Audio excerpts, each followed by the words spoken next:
AP రాష్ట్ర ఆర్థిక పరిస్థితిపై సీఎం చంద్రబాబు నాయుడు కీలక వ్యాఖ్యలు చేశారు. గత 5 ఏళ్లలో వచ్చిన డబ్బుని ఏం చేశారో తెలియడం లేదని అన్నారు. తెచ్చిన అప్పుల్ని ఇష్టం వచ్చినట్లు ఖర్చు పెడితే ఆదాయం పెరగదని చెప్పారు. గతంలో చేసిన అప్పులకు వడ్డీ కట్టడం కూడా ప్రస్తుతం కష్టంగా ఉందని వెల్లడించారు. 2022-2023 ఆర్థిక సంవత్సరానికి సంబంధించి నీతి ఆయోగ్ ఇచ్చిన రిపోర్టుపై చంద్రబాబు నాయుడు మీడియా సమావేశం నిర్వహించారు. ఈ సందర్భంగా ఆయన మాట్లాడారు. రాష్ట్ర ఆర్థిక పరిస్థితి బాగోలేకపోతే ప్రజలపై పన్నుల భారం పడుతుందని తెలిపారు. రాష్ట్ర దేశ భవిష్యత్తు కోసం అందరూ ఆలోచించాలని సూచించారు. అభివృద్ధి పనుల వల్లే సంపద పెరుగుతుందని ఏపీ సీఎం చంద్రబాబు నాయుడు అన్నారు. అలాగని అప్పులు చేసి పనులు చేస్తే ఇబ్బందులు పెరుగుతాయని తెలిపారు. అప్పులు చేసి తిరిగి చెల్లించే శక్తి మన రాష్ట్రానికి లేదని పేర్కొన్నారు. అందుకే గత వైసీపీ ప్రభుత్వ కార్యాలయాల్ని తాకట్టు పెట్టిందని తెలిపారు. గత 5 ఏళ్లలో వచ్చిన డబ్బుని ఏం చేశారో తెలియడం లేదని అన్నారు. తెచ్చిన అప్పులను ఇష్టం వచ్చినట్లు ఖర్చు పెడితే ఆదాయం పెరగదని చెప్పారు.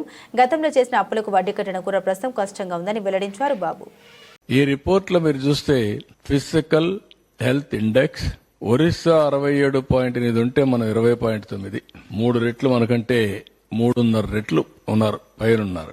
Then Chhattisgarh, then Goa, Jharkhand, Gujarat, Maharashtra, Uttar Pradesh, Telangana, Madhya Pradesh, Karnataka, Tamil Nadu, Rajasthan, Bihar, Haryana, Kerala, west Bengal, Andhra Pradesh. మన కింద ఒక్క పంజాబే ఉంది. బీమార్ స్టేట్ అని చెప్పుకున్నాడు మన బీహార్ ని. ఆ స్టేట్ కూడా పైన ఉంది. ఇప్పుడు మనం కిందకి వచ్చేసాం. అంటే ఇప్పుడు ఇక్కడ చూస్తే డెట్ సస్టైనబుల్ 0. అప్పు తీసుకొని రీపే చేసే శక్తి లేదు. అందుకే ఎవరన్నా డబ్బులు ఇవ్వాలని ఇచ్చే పరిస్థితులు లేరు మనకు. అందుకే ఎఫ్ఆర్బిఎం కూడా లేదు. అంటే ఇంత దారుణంగా చేసి మళ్ళా ఫర్దర్ గా ఇది 2022-23 అయితే మళ్ళా అప్పులు చేసేశారు. అందుకే ఎంఆర్ఓ ఆఫీసులు కూడా తాకట్టు పెట్టారు. ఎంఆర్ఓ ఆఫీసులు లేదంటే గవర్నమెంట్ లిక్కర్ తాకట్టు పెట్టడం, ఎక్కడ దొరికితే అక్కడ తాకట్లు పెట్టి ఇష్టానుసారంగా చేసేశారు. ఇది క్లియర్ గా నేను చెప్పింది కాదు. ఇది నీతి ఆయోగ్ చేసిన ఎక్సర్సైజ్, ఒక రాష్ట్రాని కోసం చేసిన పని కాదు. దేశ ఆర్థిక పరిస్థితిని అధ్యయనం చేసి రాబోయే రోజుల్లో దీన్ని ఏ విధంగా ముందుకు తీసుకుపోవాలని ఒక సజెస్టివ్ గా అడ్వైజరీ బాడీ అయినటువంటి